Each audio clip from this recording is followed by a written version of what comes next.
Cuando el mundo occidental contempla cómo se arroja la comida a los pueblos hambrientos de África, piensa que jamás ha de ocurrirle a él.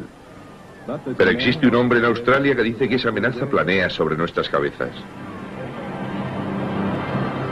Peligro de escasez de comida. Considero que si el hombre puede mantener la Tierra en una situación óptima y no en un proceso constante de degradación provocado por nuestras acciones, hemos conquistado el derecho a viajar hasta las estrellas. Pero por ahora no creo que seamos bien recibidos en ningún lugar del universo. ¿Quién recibiría en su domicilio a una persona que ha destrozado su propia casa?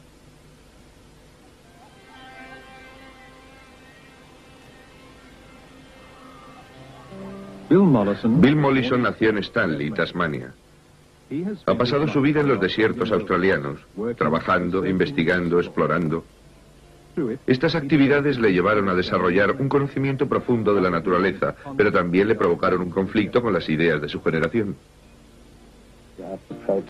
Tras protestar por esto y por lo otro desde los años 50, comprendí que mis oponentes jamás intentarían nada. Por esta razón, en el año 1972 me separé de la sociedad, limpié un terreno entre matorrales, construí una casa y un cobertizo, planté algunos árboles y decidí vivir aislado. Pensé que a través de la historia muchos hombres disgustados con la humanidad habían decidido lo mismo.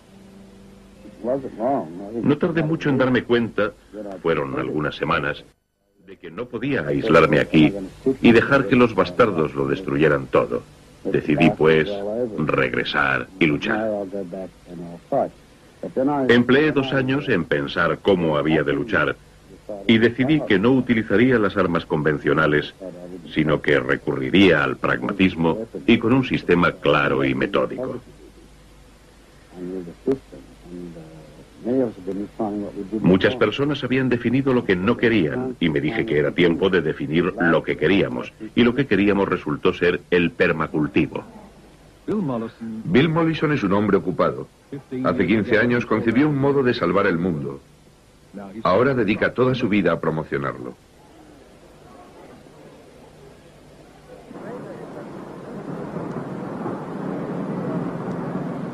En 1982 saltó a la fama al serle concedido el Premio Nobel Alternativo y ahora viaja por todo el mundo para dar a conocer lo que es el permacultivo. Nos encontramos en Christchurch, Nueva Zelanda, con Radio Nacional. Bill, quiero que nos definas claramente la idea básica que encierra el permacultivo. Constituye un sistema proyectado para integrar armónicamente la vivienda y el paisaje, ahorrando materiales y produciendo menos desechos, a la vez que se conservan los recursos naturales. Se trata de un proyecto realmente práctico. ¿Cuál es la extensión del movimiento por el mundo? Lo hemos enseñado en cerca de 30 países y probablemente en 200 lenguas diferentes. Bienvenidos. Quiero presentarles a Robin Francis y ella dirá exactamente lo que yo quiero decir. La sociedad en bloque se está dando cuenta de lo que sucede. La conciencia de lo que ocurre crece en todos los sectores.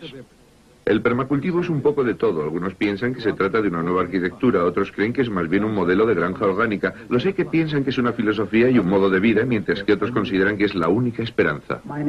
Me llamo John Prakash Perrera y vengo de la India. Botswana está desarrollando un importante centro de permacultivo. La razón que me ha conducido aquí es un proyecto de trabajo, una investigación global. Mi nombre es Badri Dahal y vengo del techo del mundo, de Nepal. Soy Bill Mollison, vengo de Tweed River, en Nueva Gales del Sur, en Australia, en donde hemos plantado más de 500.000 de árboles el año pasado.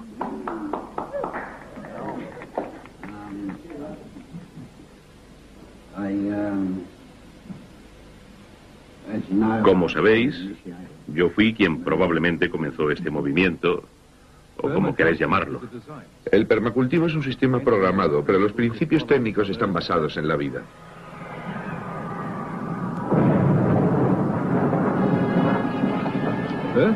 La tierra envuelta en polvo y gas, bañada en la energía de un horno de hidrógeno llamado Sol. En ella nace un sistema vital irresistible que coloniza todo el planeta.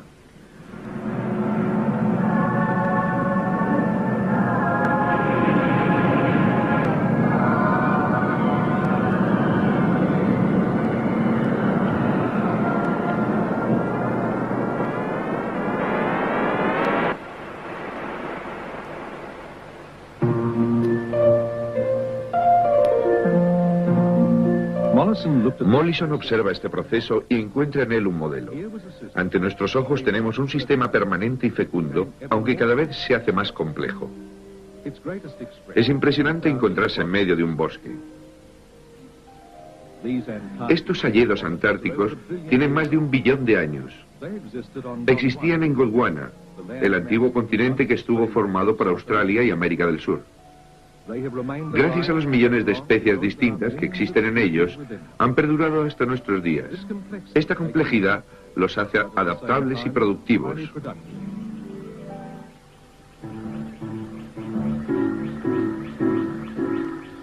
Mollison piensa que nuestro entorno debería ser parecido.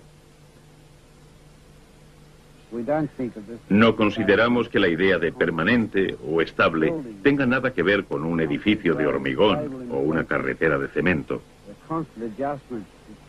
Con esa idea queremos expresar unas adaptaciones ininterrumpidas, como las que tienen lugar cuando nos movemos en una bicicleta. Expresamos la idea de una estabilidad dinámica. Aquí podemos aprender cientos de miles, millones de cosas. No es como tratar de atornillar unas piezas en una máquina o cablear un circuito. Aquí confiamos que los hongos realicen su trabajo, hagan las conexiones. Pero si perdemos el bosque, hemos perdido a nuestros maestros.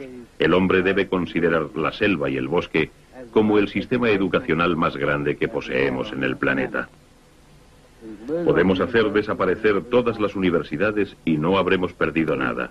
Pero si perdemos el bosque, hemos perdido todo.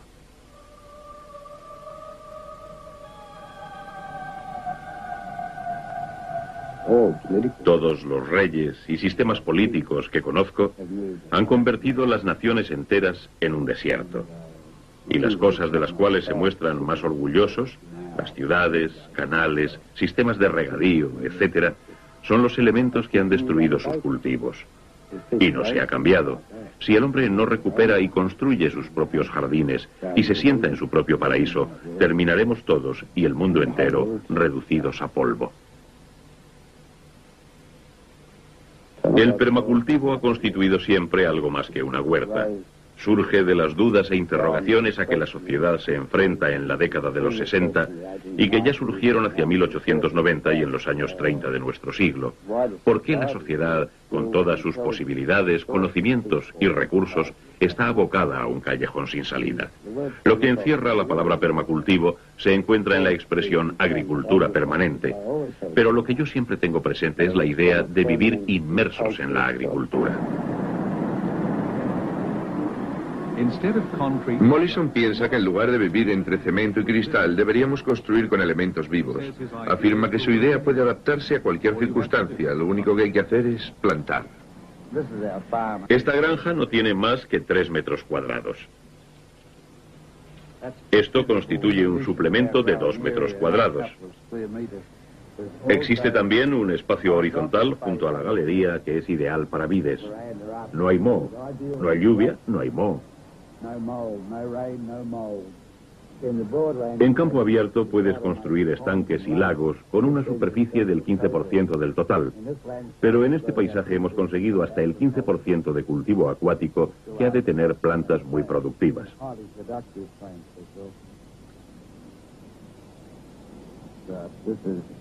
Esta es acedera, buena en vitamina C. Más tarde sembraremos algunos guisantes para que trepen por esta celosía. Estas son enredaderas moradas.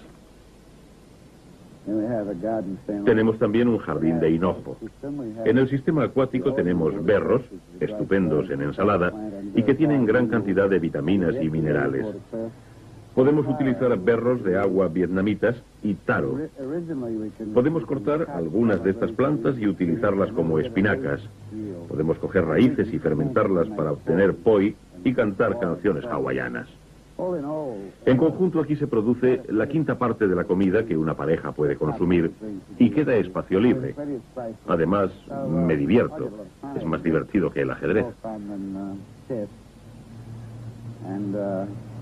Podemos poner algunos pececitos aquí y hasta ranas. No debemos comernos las ranas porque terminaremos conociéndolas por su nombre y tú no puedes comerte a tus amigos. La mayoría de los caníbales solo comen extranjeros. Bien, aquí tenemos los primeros frutos del jardín.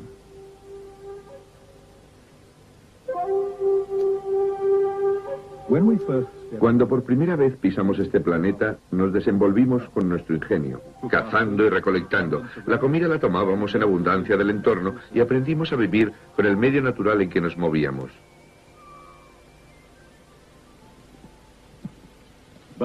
Pero desde el instante en que nos organizamos en comunidades, también comenzamos a organizar la naturaleza. Fue necesario trabajar para obtener cosechas anuales. La agricultura se convirtió en la actividad central del planeta y sus excedentes dieron lugar al crecimiento de las ciudades y a la era industrial.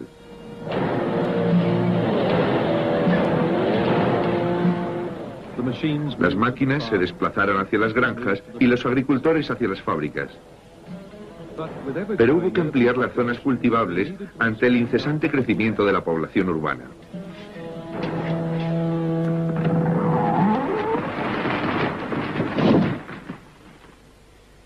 Esto es una cuña de apoyo.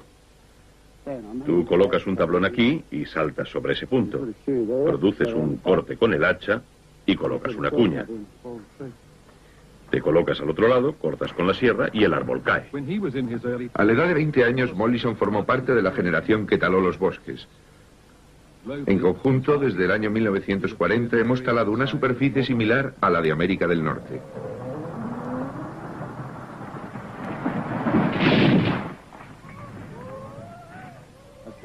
Pasé 3 años cortando árboles. Creo que cada día cortábamos la madera necesaria para construir 8 casas, suelos, estructura, paneles.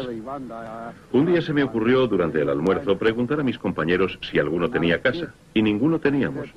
De pronto se me ocurrió que estábamos destruyendo las cosas para el resto de la sociedad, y me preguntaba cómo era posible que no fueran ellos los que se construyeran sus propias casas. Desde entonces decidí no volver a cortar un árbol. Aquí ves el caos que puedes producir cuando no piensas las razones de lo que haces.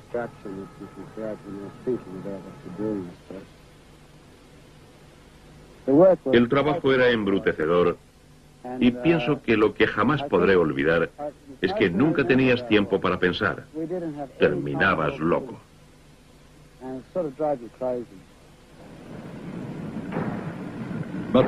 Pero las máquinas prometieron terminar con el trabajo absurdo y el monocultivo se convirtió en el método nuevo de producción.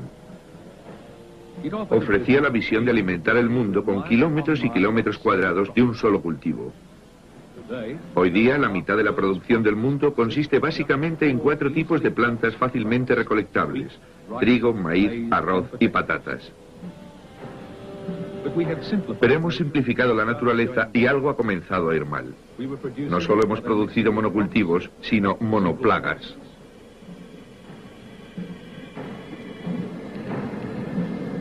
La batalla comenzó. El agricultor se vio obligado a defender sus campos del ataque de la enfermedad y los parásitos.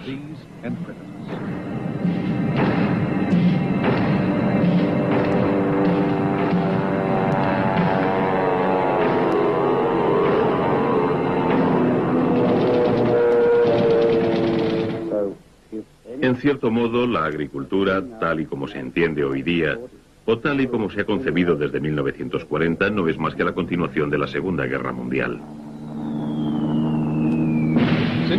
Desde el año 1940, el 70% de nuestro suelo ha sido destruido. Con todos los armamentos y fabricantes químicos dirigiendo sus armas contra la naturaleza, la agricultura ha envenenado el 40% de las aguas del mundo. Una especie viviente se pierde cada 6 minutos. Nada es tan destructivo. Si no detenemos la agricultura, moriremos. Dentro de 20 años, 1/3 de la tierra cultivable tendrá que alimentar al doble de la población.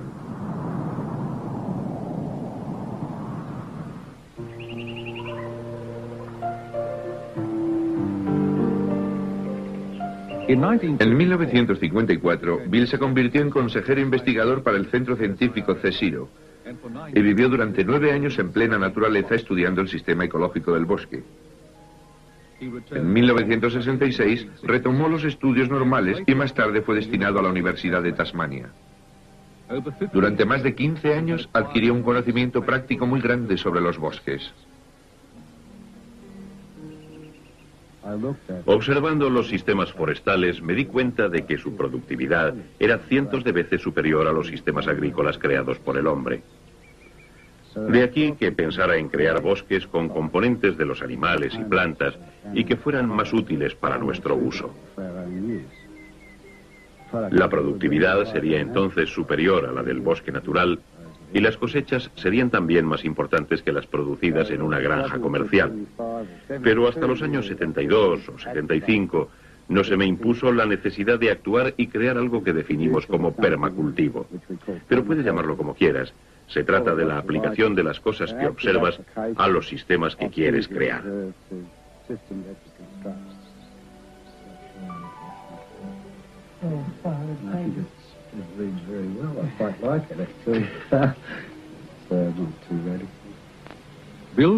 Bill está convencido de que puede construir ambientes tan permanentes como el bosque natural. En sus proyectos se integran en un sistema vivo las casas, las plantas y los animales. Comienza al otro lado de la puerta. Cada zona está constituida por un conjunto de especies que se regulan entre sí y que prácticamente no necesitan mantenimiento. Cada elemento tiene varias funciones. Un obstáculo puede ser un conducto de aire o reflejar la luz del sol para calentar las plantas. En 1978 publicó su manifiesto El permacultivo. Después se publicaron otros 2 manuales de proyectos sobre el medio ambiente y sus trabajos se han traducido a 7 idiomas. Yo no estaba preparado para lanzarme a estudiar proyectos de granjas, aparte de que me aterrorizaba la idea de proyectar para los demás. Estuve haciéndolo gratis durante algunos años, 3. Y solo cuando hube proyectado unas 300 granjas y vimos que el resultado era maravillosamente positivo, me sentí con capacidad para enseñar. Hasta ese instante no se me había ocurrido enseñar a proyectar. La tierra, todo lo que abarca nuestra mirada, no produce nada. ¿Y qué voy a hacer con ella? Solo se trata del tipo de bosque que hay que elegir. A largo plazo podemos tener madera de gran calidad. Mollison estaba preparado para enseñar a quien quisiera escucharle. Al aumentar los movimientos para salvar la naturaleza, encontró un auditorio dispuesto a escucharle. En las facultades especializadas hubo una reacción inmediata de horror y oposición, y puedo decir que en conjunto todo el claustro de profesores especializados se lanzó contra mí. Se me invitó a hablar a los estamentos científicos con la única finalidad de destrozarme. Yo estaba pisoteando sus enseñanzas.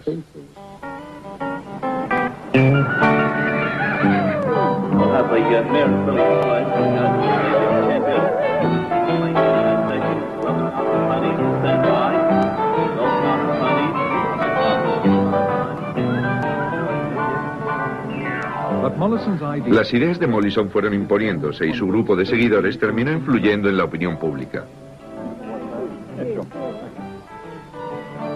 Cada año, las ciudades importantes celebran una exposición y el grupo de permacultivo local tiene su caseta al lado de los fabricantes de tractores y de los fabricantes de pesticidas. Aunque se enfrentan a intereses creados muy poderosos, están seguros de ganar la batalla con su sistema.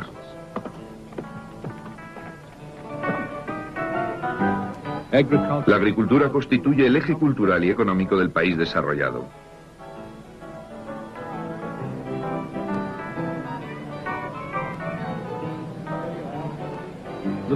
El sistema ofrece una visión rosa de riqueza rural y abundancia. Pero Mollison insiste en que el problema real es que la agricultura moderna no es un sistema dirigido a la producción de comida, sino a la obtención de dinero. Al mantener este afán de lucro, la agricultura moderna no tiene en consideración los recursos en que se apoya. Nadie paga todavía por la destrucción que existe al final de la cadena. La sociedad está atrapada en este sistema de destrucción. En lugar de eso, tú puedes plantar tu propia huerta en pocas semanas y tener hortalizas y madera para toda tu vida. Considero que es mucho más sano y responsable que la gente se prepare para esas pocas semanas de trabajo.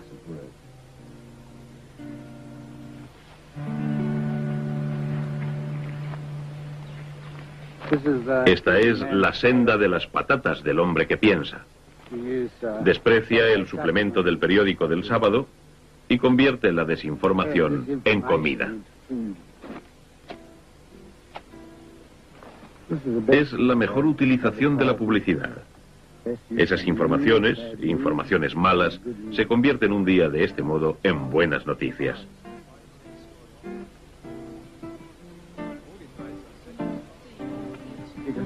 Puedes colocar paja sobre las patatas porque se abrirán camino por ella, mientras que para otras plantas sería mortal. El cavar produce trabajo. El trabajo origina el cavar. Las malas hierbas exigen la azada. El cavar produce los hierbajos. Causa y efecto, un círculo vicioso. Las capas de paja imitan el manto de desechos del suelo del bosque. Retienen el agua al impedir la evaporación y también controlan las malas hierbas.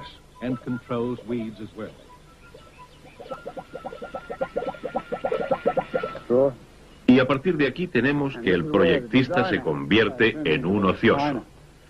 Tú puedes descansar en tu huerta. Si lo has plantado en condiciones, puedes aducir que tienes trabajo en el jardín y serás invisible para los de casa, factor importante para un jardinero perezoso. Aquí se ahorra una gran cantidad de trabajo y de suelo, pero existen otras posibilidades también. Y el guisante, que es una legumbre muy buena, dura algunos años. Bill piensa que plantar es más fácil que deservar, y si tiene suficientes plantas aquí, no hay sitio para las malas hierbas. De aquí que el único trabajo que necesita el jardinero es una supervisión relajada mientras contempla el trabajo maravilloso de la naturaleza. Aquí tenemos una acacia fimbriata, forraje muy bueno para las gallinas. Esta otra tiene un montón de cosas buenas. Se trata de una crotaleria, es quebradiza y fácil de cuidar. Pertenece a un grupo de legumbres que retienen nemátodos en sus raíces. Tiene 3 pequeñas células como esta. Los nemátodos pasan a través de ellas, pero los estrangula y se los come. Todas las plantas son carnívoras. Terminarán comiéndote. Antes de que sea comido por las plantas, Bill espera poder realizar un montón de cosas mientras come. El cilantro, como es un espontáneo, no lo plantamos. El apio, algunos repollos. Estos pequeños son buenos para una familia pequeña. Forman una protección para el suelo. El perejil aquí. Y luego mucha albahaca, muchísima. Y no hay que preocuparse por la irregularidad de este jardín. Inevitablemente se convertirá en un caos. Esta falta de orden es en realidad el orden natural más adecuado. La pulcritud constituye el desorden. En realidad la propiedad de Mollison ha sido planificada con mucho cuidado. Se fue a ella hace menos de un año y ya la naturaleza está desarrollándose. Una gran parte de este éxito se debe al sistema de canalización subterránea. Utiliza una especie de recuperador. El agua de lluvia se recoge, pasa al suelo y lentamente se envía por la pendiente.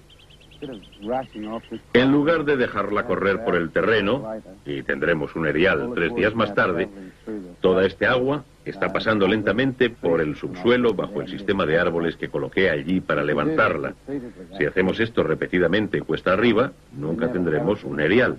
Es imposible. Australia no es un continente seco. Lo que sucede es que el 80% de su agua se pierde o evapora. Lo que en realidad hacemos es retardar la marcha de los recursos a través de la tierra, en este caso el agua, y por medio de presas conseguimos que cumplan con sus obligaciones. En términos de ingeniería, el agua tiene unas obligaciones que cumplir, y la obligación principal que tiene para nosotros y para todos es la de hacer crecer las plantas. Bill, ¿qué aspecto tendrá su jardín dentro de 5 años? Bueno, será difícil pasar por él y existirá un gran peligro de morir lapidado por los frutos. Pienso, y es lo que quiero decir, que habrá muchos kilos de fruta. No estoy muy seguro. Debo unir mis fuerzas con un puerco y buscar a un amigo para que me ayude a recoger el producto del sistema que ya conocen. dejar que el cerdo se alimente y marcharme a una fiesta. Miel sobre hojuelas, para celebrar la superproducción.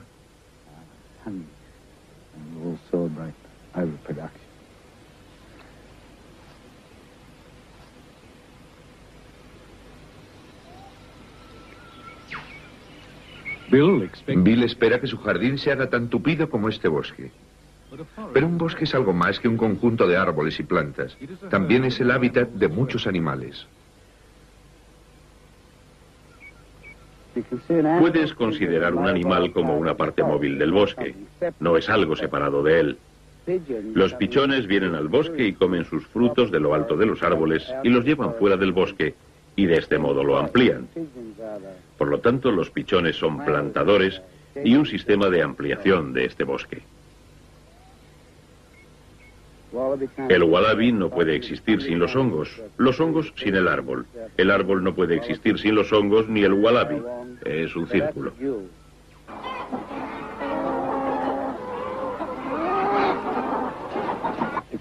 Solo las personas que tienen una educación o una idea muy limitada pueden separar las plantas de los animales.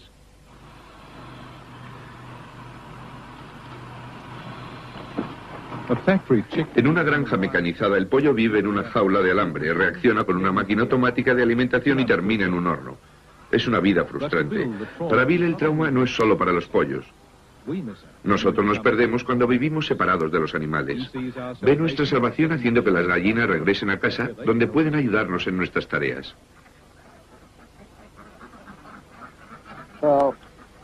Las aves de corral, patos, gallinas, ocas, tienen una parte muy importante en un sistema de permacultivo. Tienen funciones muy específicas.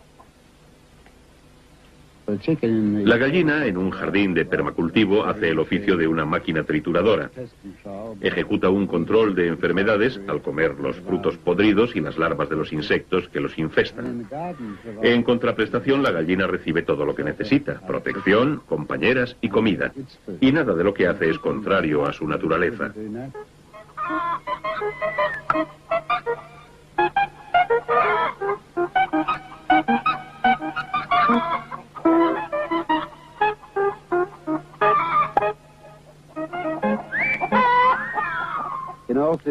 En todos los sistemas en los que el animal forma parte, al menos la mitad de lo plantado puede ser expresamente plantado para los animales. Y existe una diferencia energética muy grande entre hacer esto o comprar la comida expresamente para ellos.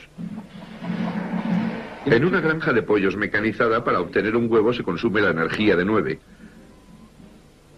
lo que significa la pérdida del valor energético de 8 huevos.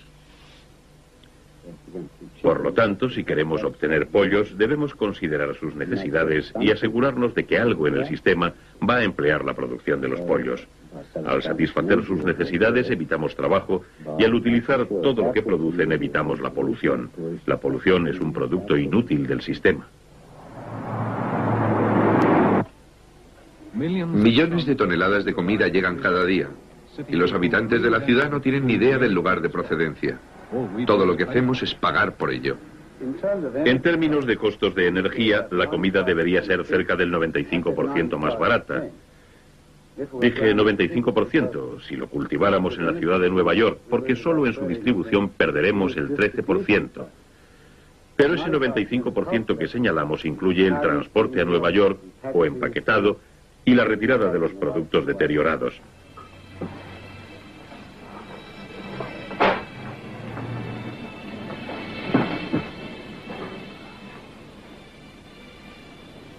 Al pasear la mirada por cualquier supermercado, es duro de creer que exista nadie con hambre en el mundo o cualquier crisis de alimentación. Y sin embargo, muy pocos productos provienen de algún sitio próximo a la ciudad. La mayoría se han producido a miles de kilómetros de distancia.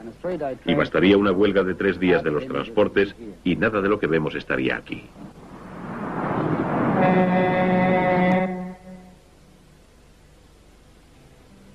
La solución de Bill es producir la comida donde se vive. ¿Es una utopía? En un patio trasero de una barriada, uno de los primeros proyectos de Mollison está madurando. La tierra abarca una superficie de 1/4 de acre y la casa constituye un ejemplo estupendo de sus ideas. Aquí encontramos cada cosa en su sitio. Esto es un arado antiguo. Es como colgar alguno de los quemadores de los hornos de Dachau, una reliquia que corresponde a una agricultura que está desapareciendo. A pesar de que este jardín está lleno de comida, no se necesita un arado. Existen unas 500 clases diferentes, por lo que aún en invierno hay bastante comida para toda la familia y los vecinos. Fortunella, uno de mis frutos favoritos, sobre todo tras 1 o 2 meses de tenerlo en brandy y azúcar. Esto es perejil japonés. Lo llamamos los verdes desechados. Es importante para la salud de las gallinas. Un baño lleno de castañas de agua chinas, deliciosas. Puedes comprarlas en botes, pero aquí las tienes naturales y son siempre crujientes. No hay nada como sentarse cerca de un estanque indio y contemplar un grupo de atractivas mujeres recogiendo castañas de agua y colocándolas en vasijas de metal. Es muy sensual.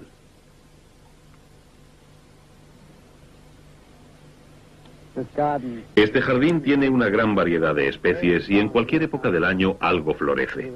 Tenemos lavanda y por todo el jardín existen colmenas, por lo que durante el invierno puedes ponerte bastante alegre con licor de hidromiel.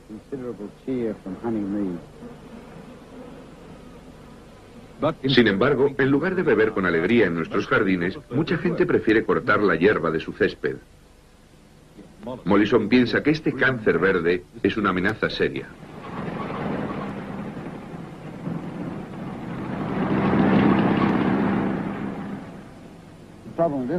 El problema con esta plantación es que, a pesar de todo, necesita más trabajo de lo que consideramos lógico para el cultivo de alimentos.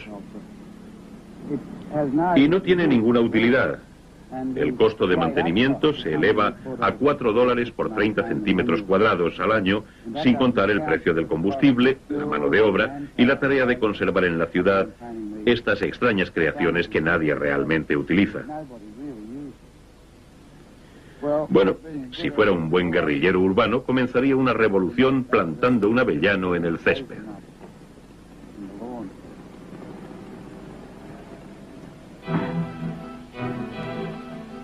La gente puede que no utilice el césped, pero lo cuidan. Los grandes jardines de la historia han sido proyectados con claridad y constituyen conjuntos escultóricos delicados. Son composiciones que expresan nuestro sentido del orden y la estética. Creemos en la simetría y hemos construido paisajes suntuosos para dominar nuestro rechazo del caos de la naturaleza. Queremos vivir en un mundo en el que la naturaleza esté aseada, sea higiénica y segura. Pero la naturaleza no se preocupa de la estética, solo le interesa la abundancia. Los feos manglares, por ejemplo, es el medio ambiente más productivo que existe sobre el planeta. Siempre nos hemos acercado a los mangles con cierta reserva. No son fácilmente accesibles, son barrocos, tienen un olor fuerte y son rugosos.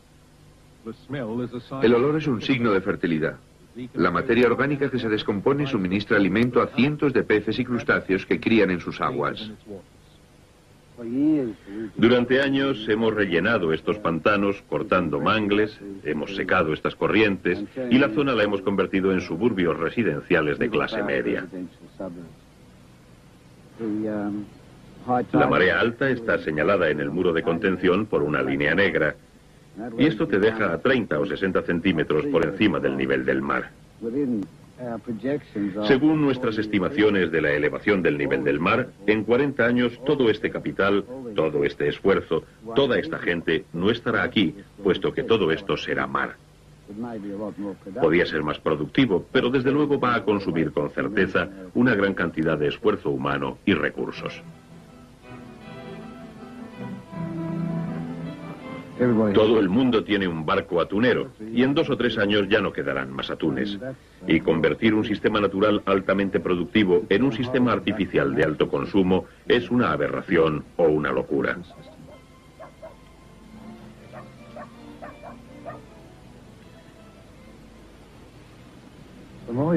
Cuanto más se mueve uno en torno a lugares como este, más surrealistas son.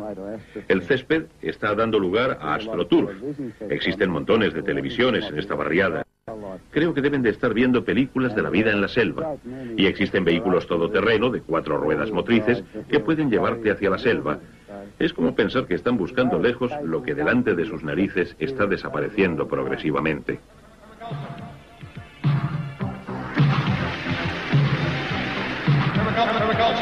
Let's wake up and let's get real. Stop complaining and take the wheel. 5 billion people with each one seed. Could we plant all the forest in just 1 week? Plant a garden and recycle your waste. Really you do it in your own little space. Icon. 4 billion years on this here globe is a lot of evolution, so I've been told. Highly evolved though we may be, we need to get a sense of ecology. Matanoba, Fukuoka, Bill Morrison too, Wes Jackson and people like me and you. We make a difference in the world, we make a sound profound when we pass the word around. Permaculture.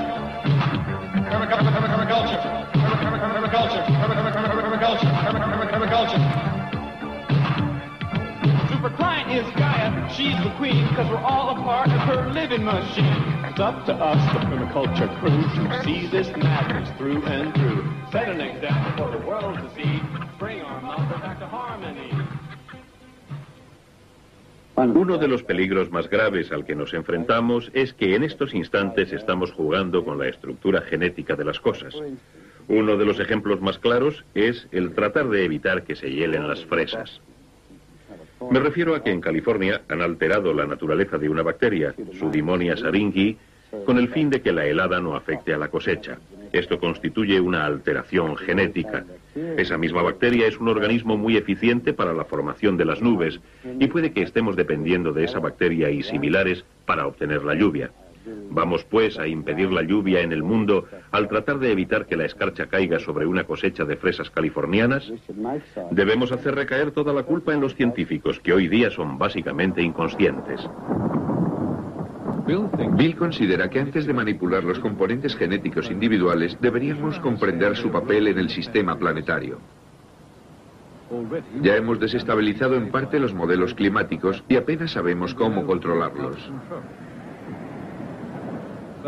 Sin embargo, nuestros recursos más necesarios los suministra la naturaleza. Pensamos que el agua es abundante, cuando en todo instante solo el 3% es potable y casi toda está en forma de hielo. La parte restante está en continuo movimiento y es purificada en la medida en que el sol acciona su ciclo. Los bosques constituyen la bomba más importante y los colectores principales de este ciclo y captan las 3/4 partes de este agua. Por cada 3 pulgadas de este desecho podemos absorber 1 pulgada de lluvia. Sobre el suelo existe pues una alfombra muy absorbente. Tú puedes considerar básicamente el bosque natural como un sistema de árboles o como un lago.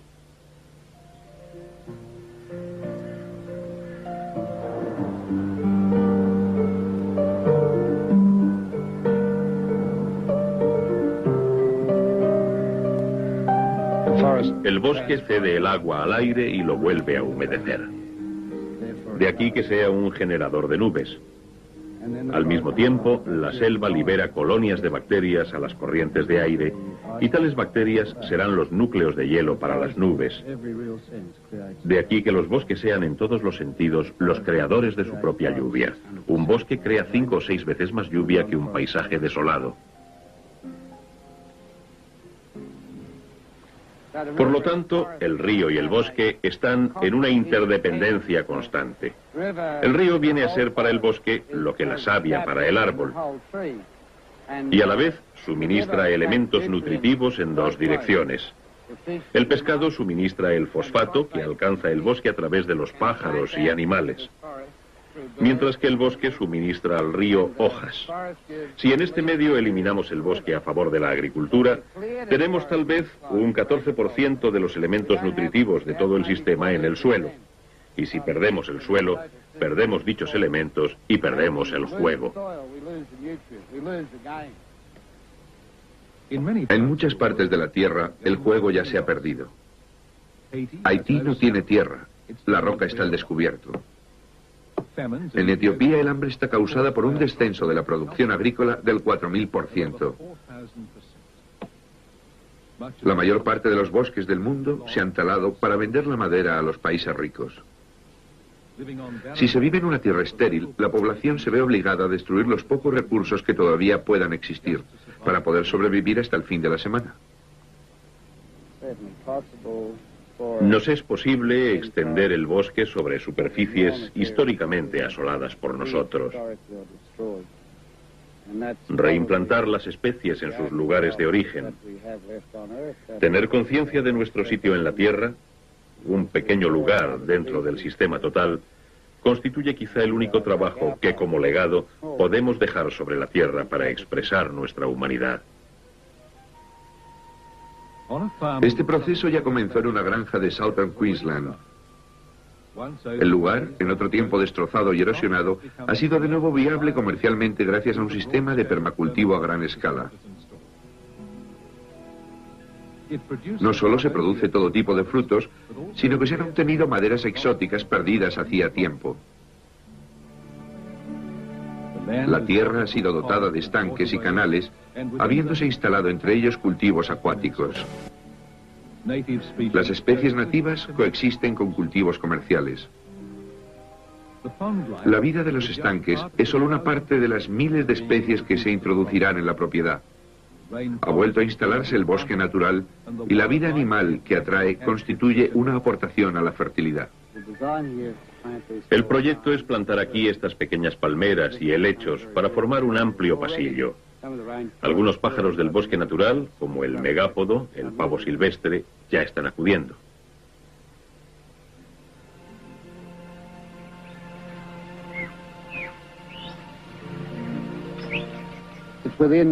Dentro de estos lugares, frescos y sombreados, es donde tiene lugar la vida salvaje. Puedes notar las ratas de agua a lo largo del río. Hay grupos de comedores de miel que van a través de este espacio y con frecuencia puede verse la llegada de pichones del bosque. Los pequeños canguros están próximos y pronto se atreverán a introducirse por todo el sistema de la granja. Y para nosotros es maravilloso encontrarnos sentados aquí, un sitio fresco y con sombra, cuando hace tanto calor fuera.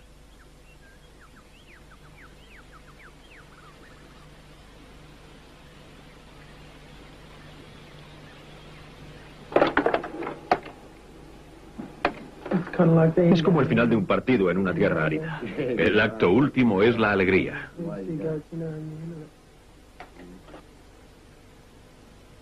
Mollison se ve obligado a acudir constantemente a la línea de fuego de los problemas del medio ambiente, el tercer mundo, en donde trabaja con las organizaciones de permacultivo locales. Muchas culturas que todavía se encuentran en la India y en África pasaron directas de sociedades recolectoras y cazadoras a una agricultura moderna, y la agricultura puede que sea la fase final de desertización de esos continentes. La causa del hambre y la miseria en aquellas sociedades se encuentra en que no han tenido una educación para este tipo de empresa, no han aprendido a desplazarse desde su papel de cazadores-recolectores a horticultores.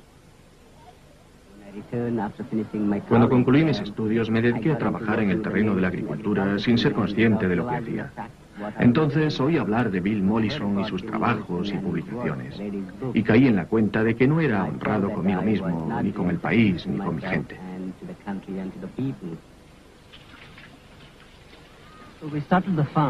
Comenzamos la granja con la idea de hacer algo con la gente, mostrándoles cómo construir con lo que tienen a mano. Convencerles de que poseen los recursos es un problema de enseñanza. Lo que necesitamos es reunirlos, colocar las cosas en su lugar. Necesitamos una financiación exterior para arrancar y un poco más de información. Luego, nosotros mismos podremos hacerlo. Nuestra gente podría hacerlo. Mollison ha inspirado proyectos en África, Asia y América Latina. Mientras que muchos consideran que esto es un programa de ayuda caritativa, Bill piensa que son modelos que el viejo mundo necesitará cuando nos llegue a nosotros la hora. Lo importante en la India y en Nepal es que tienen experiencia, historia y tradición. Y es necesario adoptar la experiencia y conocimiento de estos pueblos para el viejo mundo, en donde pueden enseñar a la gente a defenderse por sí mismos, a alimentarse y a ahorrar energía. Muchos proyectistas del permacultivo han aprendido estas habilidades. Max Lindegger es el arquitecto de Crystal Water, una comunidad completa proyectada según las directrices del permacultivo. Con un capital de $8 millones, espera conseguir un modelo para el futuro de comunidades. Bien, hemos tratado de convertirnos en descubridores y este es el primer logro. Un logro a gran escala en el que estamos comprometidos. Pensamos que podemos realizarlo mucho mejor que los profesionales o que lo realizaremos mejor que ellos. Ya hemos suministrado los sistemas de agua. Todas las casas terminarán suministrándose su propia energía.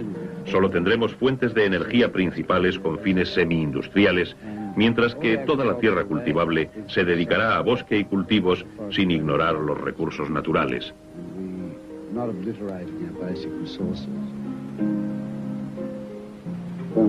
Cuando por primera vez, en 1975, propuse el permacultivo, solo existía un modelo en mi patio. Hoy día existen, que yo sepa, miles, cientos de miles. Encuentro emocionante viajar desde una pequeña aldea de pescadores en Tasmania, en donde viví durante un tiempo cuando estaba desarrollando el permacultivo, y llegar a un sitio como el Nepal y encontrarme en él que alguien ha introducido en dicho país esta técnica. Y el sentimiento que más me domina es el de agradecimiento, porque es algo que yo no he realizado en persona.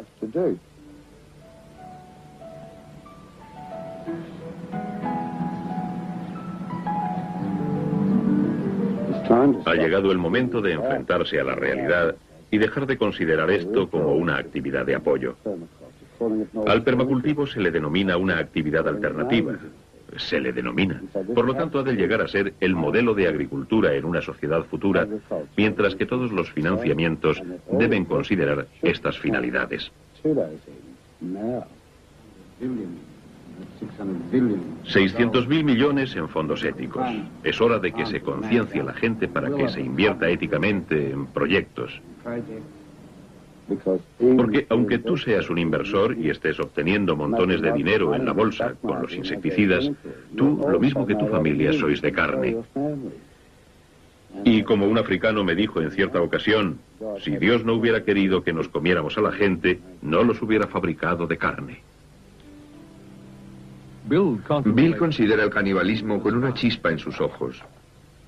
No cabe duda que las direcciones que se siguen son malas. Es posible que la tecnología básica nos sitúe en el contexto exigido por nuestra propia naturaleza, pero se necesita una solución antes de que nuestra ventana hacia el mundo se cierre para siempre. Mollison está ofreciendo un paraíso. Bueno, estamos en el jardín del Edén. Este es un jardín plantado por Gahan Gilfeder hará unos 6 o 7 años. Lo concluyó hace 3 años y desde entonces no ha necesitado prácticamente ninguna conservación. Estoy rodeado por una gran variedad de alimentos y comida autoprocesable. Es otro tipo de jungla. Antes no era más que un bosque aniquilado, superagotado por el cultivo de lantana.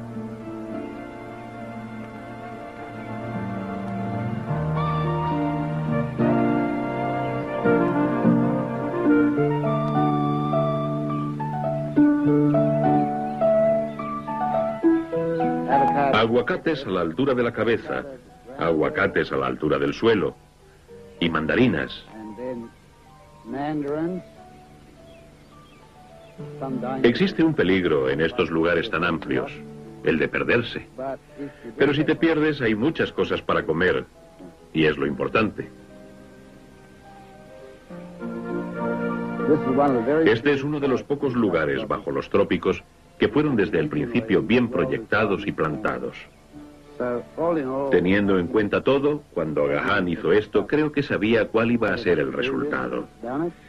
Y todavía la gente me pregunta, ¿funcionará el permacultivo? Yo les respondo, ¿crecerán las plantas?